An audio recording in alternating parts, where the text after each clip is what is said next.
Hello there and welcome to the channel. If you're new here, my name is Abigail and I share modest fashion and homemaking content. Okay, so you've asked me to do a Q&A and I realized it has been a whole year since I've done one, and actually it feels like more like 3 years ago. When I look back at that other video, it feels like a whole different lifetime. So it's about time. So you want to just grab a cup of tea, coffee, or whatever, just get comfortable and let's chat. My last Q&A, I wrote everything down in a notebook and I had things categorized. I do not have that today because I didn't have the time. I did not have the time to filter out. You gave me over 100 questions and I'm so grateful for that because it gives me lots to work with, but I don't know if I can answer all of them. So I'm gonna look at my computer and answer as many as I can. Hopefully I can do this in a nice cohesive way. A lot of you asked what inspired me to create this account and share modest fashion. By the way, if you hear meowing, it's my cat. He wants to be in the room with me. It all started about 2 or 3 years ago when I started finally getting clothes for myself that just felt like me. For my whole modest journey, I was always self-conscious.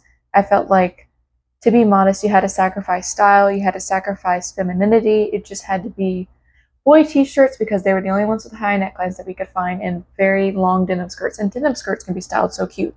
But if you know, you know. So I started getting close to myself and exploring my style, and honestly, it was hard because I felt that people were going to judge me for trying things that were new and trying to actually style things like I was vain or something, which totally is vain.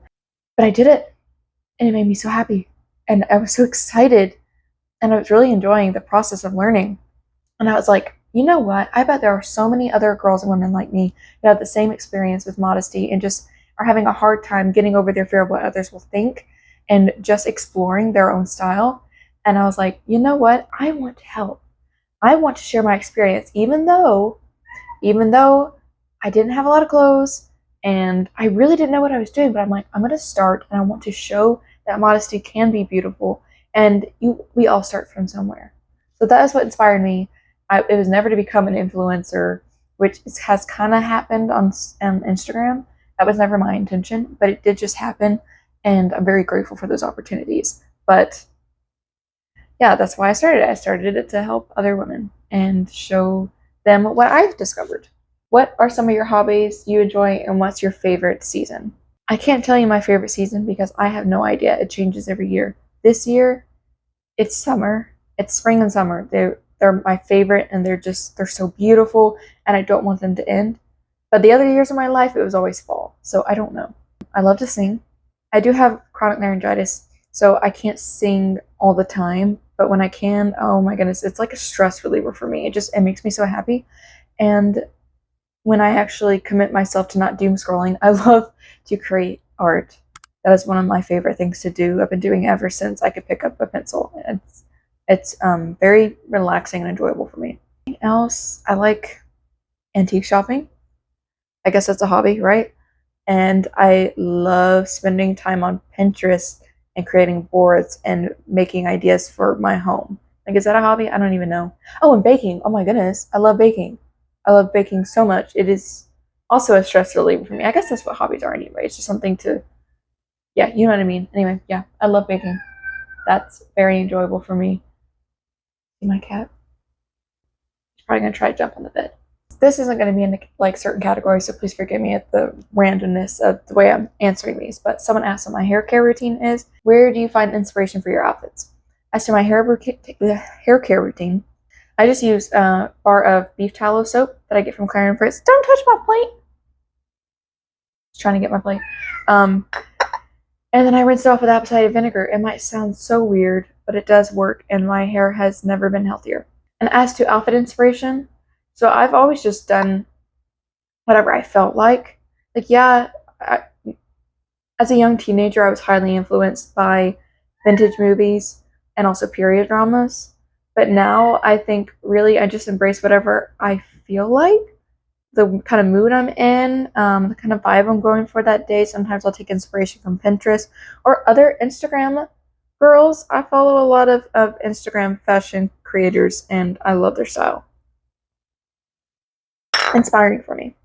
Do you have any film recommendations? It depends on the category, but like my favorite films, honestly, the ones I will watch over and over again are Jane Austen films, like Pride and Prejudice 2005 or 1995, preferably 1995.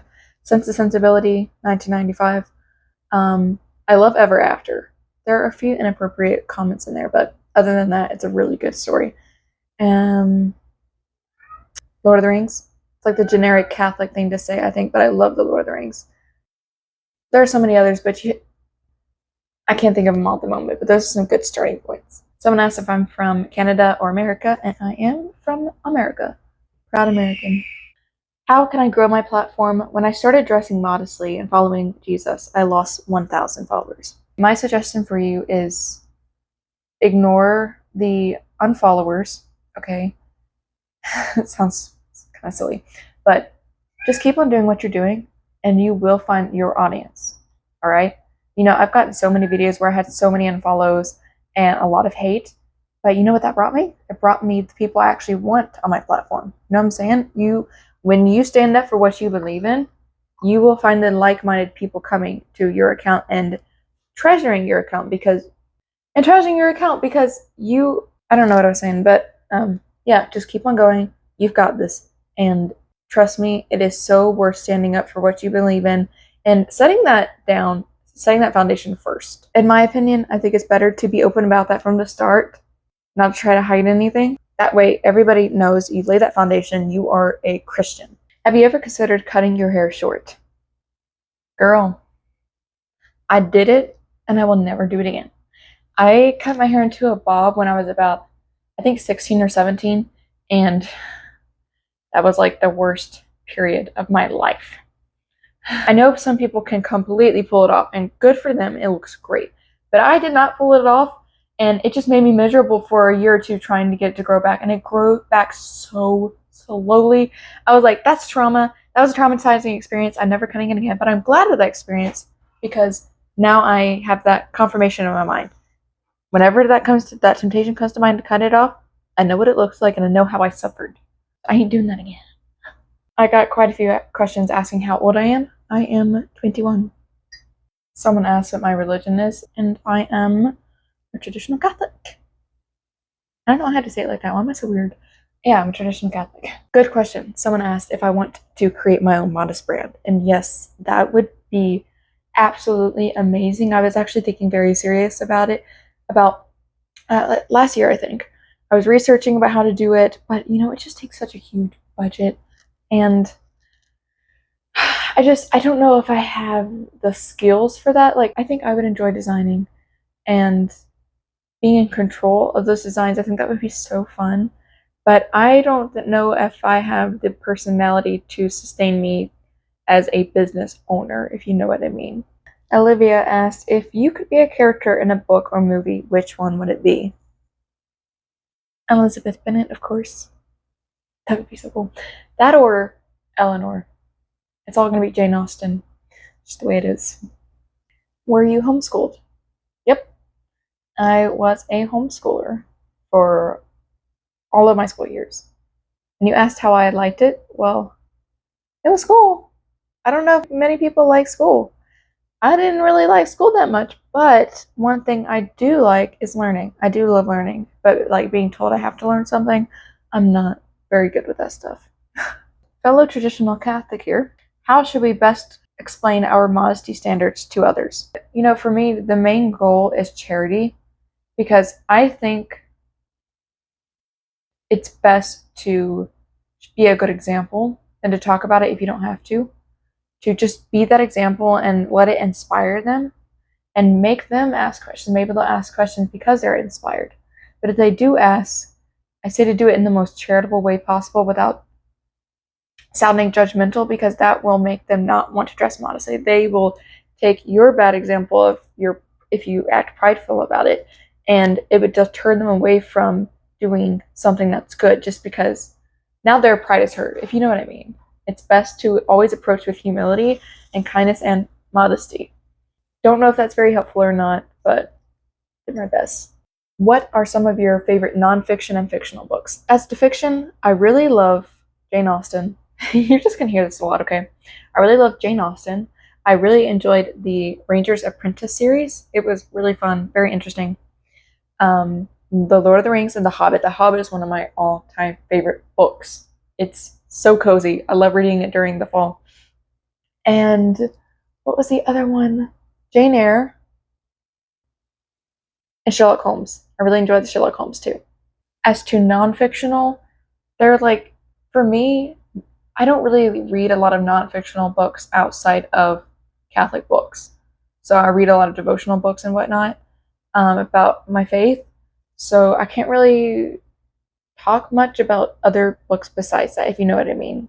But I would like to. I'd love to read some history books, like some good, true, realistic history books about different countries. I think that would be really interesting, but I don't know. I don't really have a lot of ideas. What would you say was your biggest fear in the beginning of your modesty journey? So my modesty journey began when I was about, I think 11 or 12, maybe younger, when my mom started understanding modesty more and the importance of it. So she encouraged us to do it as well. I didn't really have any fears at that time. You know, I was younger and I'm like, I always liked girly stuff. So wearing a skirt wasn't a problem for me, but it was a problem when I felt like I couldn't feel comfortable in what I was wearing. I always felt self-conscious and just not very feminine in my style. And so I think my biggest fear was when I actually started, as I said in the beginning of this video, was when I started to change my style, still keeping modesty, but making it more feminine, more exciting, more colorful, styling my shirts a certain way. You know, literally, one of my biggest fears, it sounds so stupid, when I was about 15 or 16, was to tuck my shirt in. Yeah, because I got made fun of for tucking my shirt in. And you're like, Oh, you're like a homeschool kid tucking your shirt. it's a style, y'all. So that was one of my biggest fears. It's so stupid, but I finally got over it, and now I'm a modest fashion content creator, so they can't laugh at me anymore. How do you like to take care of your beautiful skin? Well, thank you for one. That's very nice of you because all my life I've had problems with my skin. So I take that as a not very nice compliment. But I like to do masks weekly. And for me, that's like a green tea mask. I'll brew a cup of green tea, take the leaves and mix it in with honey, and then exfoliate my skin that way, or a coffee ground mask with honey. It feels amazing. And then I love to use beef tallow for my skin. I've been using it for over a year now, and I have absolutely no complaints. It has been the best thing for my skin. Highly recommend it. If you'd like to know, just take a look at the caption. I'll have a link below. Oh, and diet. That also plays a huge role. I try to focus on eating more clean, just plain foods and not so many sugars and carbs, like added sugars and unhealthy carbs. And that has also helped my skin a ton. What are your plans for the future? Honestly, I don't have a lot of plans. I did have a plan about 5 years ago, but I don't think that's God's will for me anymore.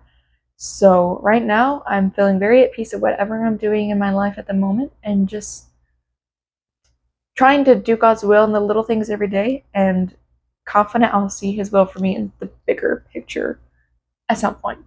But I'm just going with the flow, if that makes any sense. What's your dream travel destination? Well, I already went to my first one, which was England, the UK.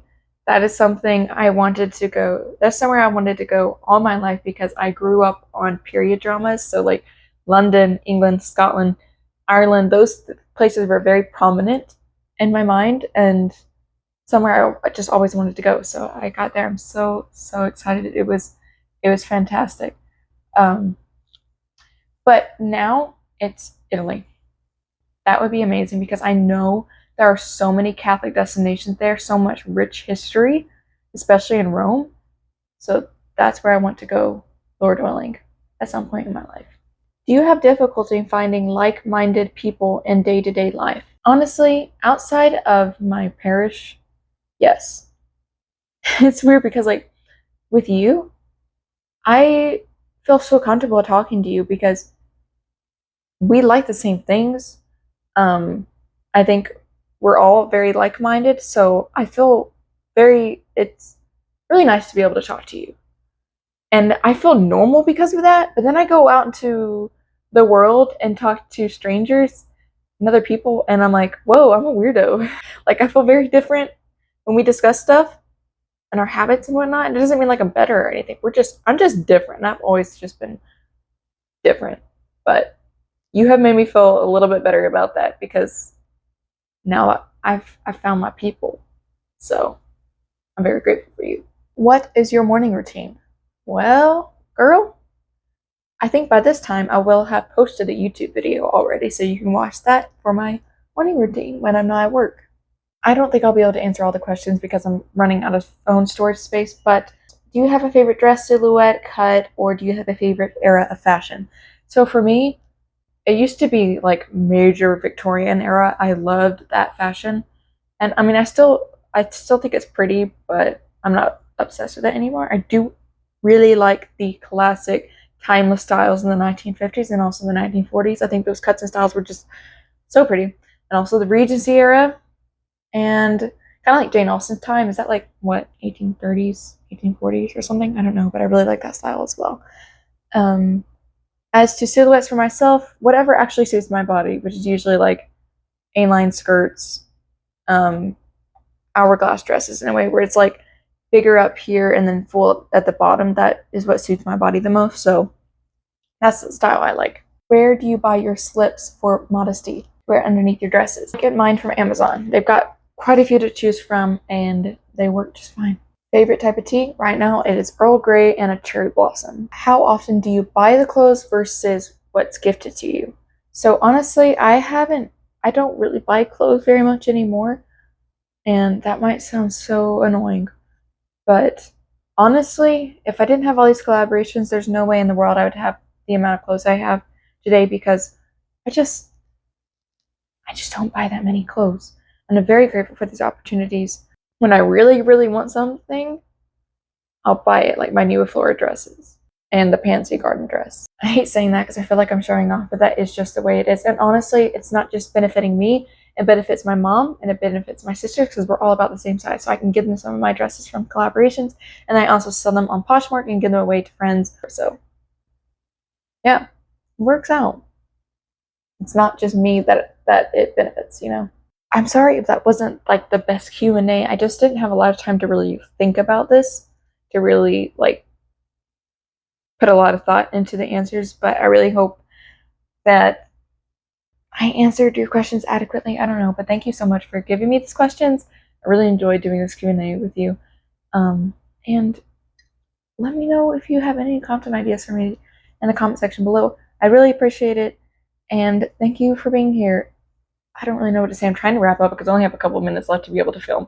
But thank you for being here. Subscribe if you'd like more content. And God bless you. Goodbye.